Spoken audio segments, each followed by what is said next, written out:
देखिए, आपको पता होना चाहिए कि आपको अपने उद्धार में बढ़ने के लिए और दूसरों को उद्धार तक पहुंचाने के लिए आपको एक चर्च और एक अगुवे के दर्शन में सहभागी होना चाहिए। यदि आप आज तक किसी एक चर्च के सदस्य नहीं बने हैं और आपसे कोई भी पूछता है तो आप बोलते हैं मैं पिछले संडे उस चर्च में गया था, इस बार हम लोग उस चर्च में जाएंगे, हमने गाड़ी बुक कर ली है, उस चर्च में जाएंगे, कल उस चर्च में गए। सुनो, आज हम लोग गाड़ी बुक करेंगे, उस चर्च में जाएंगे अगले संडे, फिर अगले संडे थोड़ा और दूर वाले चर्च में जाएंगे, फिर अगले संडे चलिए पास वाले में चले जाते हैं, किराया कम है इस कारण से, किराया ज़्यादा हो गया, चलिए फिर और दूर वाले चर्च में जाते हैं। हर संडे, हर महीने आप अलग अलग चर्च, अलग अलग जगहों पर जा रहे हैं। इससे मैं आपको बोलना चाहता हूं, आप एक दर्शन और सेवा के काम में सहभागी नहीं हो सकते। देखिए, जहां जहां भी परमेश्वर ने जिसे रखा है वहां पर परमेश्वर ने एक अलग दर्शन दिया है, सबको अलग अलग दर्शन दिए हैं। दर्शन का मतलब यह नहीं कि कोई यीशु मसीह का प्रचार कर रहा है, कोई दूसरे किसी का प्रचार कर रहा है, ऐसी बात नहीं है। सब मसीह यीशु का प्रचार कर रहे हैं, लेकिन बात यह है कि जैसे एक घर होता है, जैसे मेरा घर, मेरा परिवार है और मैं घर बनाना चाहूं, एक दूसरे का परिवार है, वो घर बनाना चाहे, घर दोनों बनाना चाहते हैं, दोनों रहना चाहते हैं, दोनों का मकसद एक अच्छा है। हम ना उस घर वाले के विरोध में है, ना वो घर वाला मेरे विरोध में है। हम एक दूसरे से मिलते हैं तो सलामी होती है, नमस्कार होता है, लेकिन दर्शन जो है वो अलग है। दर्शन का मतलब आप उदाहरण के तौर पे ले सकते हैं कि मैं ये सरिया लगाकर अपना घर बनाना चाहता हूं, मुझे मालूम है कि इस तरह मैं बनाऊंगा तो ज़्यादा मजबूती होगा, और उसको लगता है कि ये चीज़ें बना करके मैं इस तरह घर बनाऊंगा तो ज़्यादा मजबूती हो सकता है।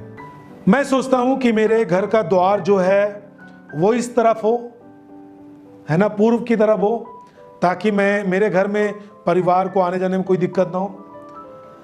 जो दूसरे घर का व्यक्ति है उसका दर्शन होता है नहीं, मैं उत्तर की तरफ दरवाजा करूंगा क्योंकि इधर से मेरे घर के लोगों को आने में, सदस्य को कोई प्रॉब्लम नहीं होगी। आप जान पाते हैं कि देखिए, जब आप जब तक किसी एक चर्च के साथ, एक अगुवे के साथ जुड़ करके जब तक आप सेवा नहीं करते, जब तक आप अपने उद्धार में नहीं बढ़ते हैं, तब तक मैं आपको बताना चाहता हूं, जैसे कि एक व्यक्ति जो सही जगह पर दौड़ रहा है और वो काफी दूर निकल जाता है, और एक व्यक्ति अपना मार्ग बार बार चेंज करता है, मुझे यहां से दौड़नी शुरू करनी चाहिए, मैं यहां से दौड़ शुरू करनी चाहिए, मुझे यहां से दौड़ शुरू करनी चाहिए, और आप यहीं पर चेंज करते करते आप यहीं पर हैं। लेकिन एक व्यक्ति अपनी दौड़ को दौड़ता जा रहा है और बहुत आगे निकल गया।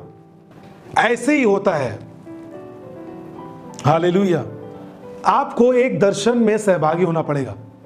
अब जब आप पसदेरो चर्च के आप सदस्य हैं, तब आप हर समय जब आप चर्च में आते हैं, आप क्या सुनते हैं, हमें किस तरह काम करना चाहिए, अभी चर्च को खुलने के लिए क्या प्रार्थनाएं हैं, हमें कितने दिन उपवास करना है, हम किस तरह सुसमाचार प्रचार और आगे कर सकेंगे। तो ये अलग अलग युक्ति और अलग अलग दर्शन सबके हैं, जितने भी परमेश्वर के दास और चर्च इस दुनिया में हैं। लेकिन जब आप किसी एक के साथ हो करके, जहां पर प्रभु ने आपको रखा, वहां से ठहर करके आप काम नहीं करते हैं, मैं आपको बताना चाहता हूं, आप बहुत ही पीछे रह जाते हैं।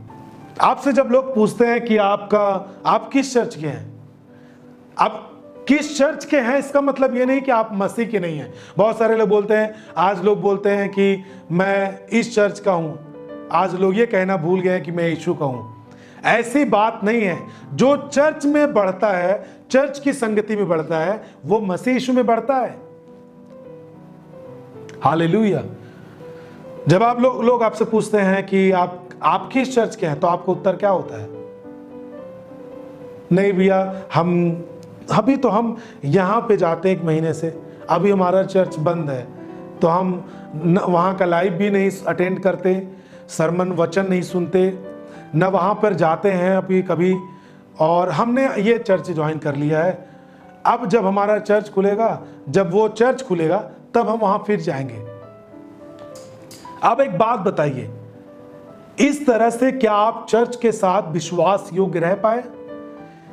जहां पर परमेश्वर ने आपको रखा, जिस जगह पर, क्या आप उसके साथ दर्शन में सहभागी हैं? नहीं है। कल को आपका जिस जगह आप जाते हैं वो बंद हो जाएगा, आप कहां जाएंगे? तीसरे में जाएंगे। ये बिल्कुल गलत है, आप विश्वास योग्य नहीं हैं। ये कार्य कहलाता है कि आप किसी भी दर्शन से मतलब नहीं रखते, केवल आपको अपना फायदा चाहिए। आप केवल अपनी चंगाई से मतलब रखते हैं। आप चंगे हो जाएंगे, आप कहीं भी जाएं, यीशु के नाम में चंगाई है। लेकिन आपको, जब आप एक उद्धार वाले व्यक्ति हैं, आपको बहुत पहले आपको डेली डिवोशन दिया गया था कि यदि आप एक उद्धार में जीने वाले व्यक्ति हैं, तो आपको दूसरों को बचाने का एक बोझ होना चाहिए, तभी आप उद्धार का अनुभव कर पा रहे हैं। यदि नहीं है तो इसका मतलब यह है कि आप उद्धार का अनुभव नहीं कर पा रहे हैं। Hallelujah, hallelujah. देखिए, जो मैं आपको ये बातें, जो आपको मैं ये सलाह दे रहा हूं, इसके द्वारा आप किसी भी चर्च के लोग हैं, आपको अपने चर्च के साथ, अपने पास्टर के साथ हमेशा जुड़े रहना चाहिए।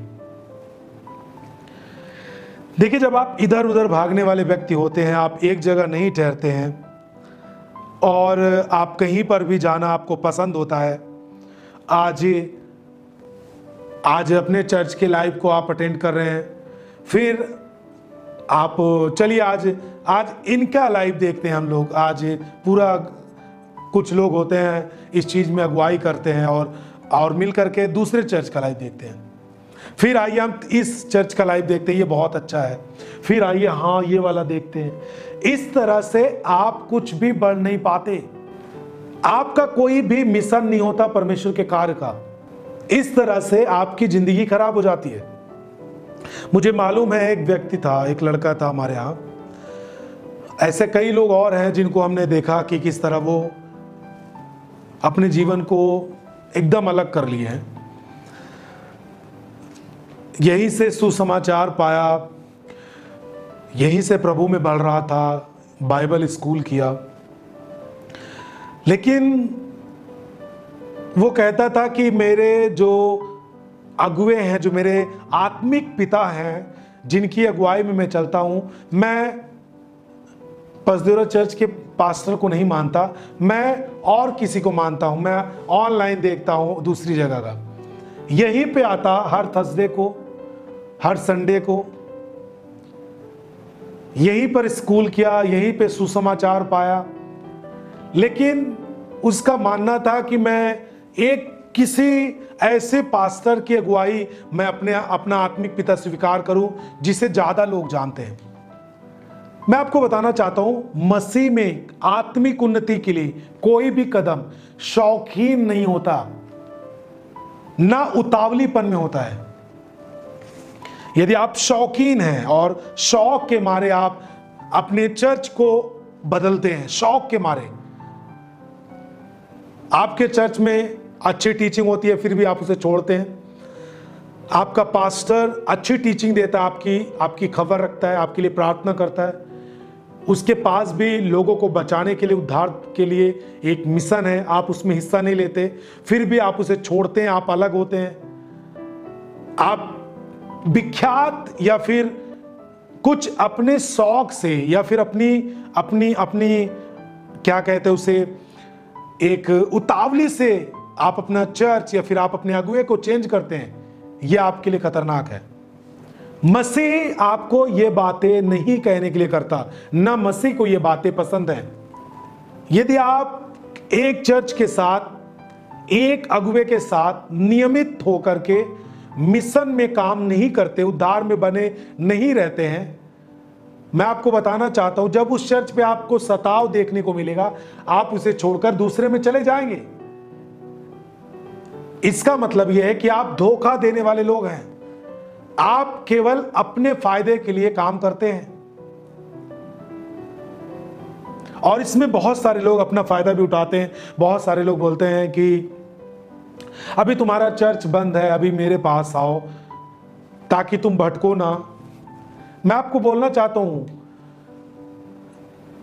आप क्यों भटकेंगे? केवल चर्च की संगति बंद है, आपके लिए प्रार्थनाएं हो रही हैं, आपके लिए 24 घंटे का कॉल सेंटर खुला है। आप जब भी चाहे उस पर कॉल करें, आप काउंसलिंग ले, आप प्रार्थना लें, चाहे जब आके आप चर्च में मिल सकते हैं लोगों से। हर थर्सडे, हर यानी बृहस्पतिवार, हर रविवार को मीटिंग हो रही है। बीच बीच में फास्टिंग प्रेयर हो रही है, विशेष प्रार्थनाएं चल रही है छुटकारे के लिए। कहां से आप भटकेंगे?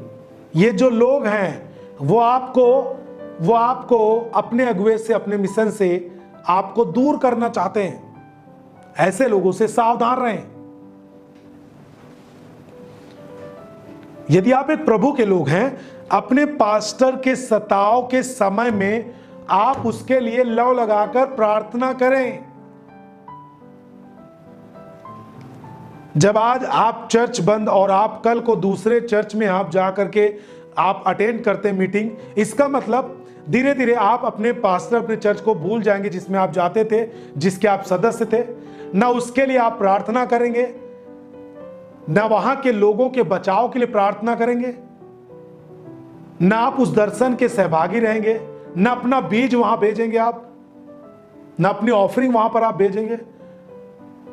आपका जो लगाव था खत्म हो जाएगा, आपका प्रेम उसके साथ जो था खत्म हो जाएगा। यह बहुत ही गड़बड़ है। जब एक आपके लिए मसीह उद्धारकर्ता ठहराया गया है, यह प्रभु की आज्ञा नहीं है, मैं आपको एक सलाह दे रहा हूं, वैसे आपके लिए एक चर्च होना चाहिए, एक अगुआ होना चाहिए, जिसमें रहकर आप मसीह में बढ़ें, जिसमें रहकर आप आत्मिक उन्नति करें, जिसकी केवल आप सुने।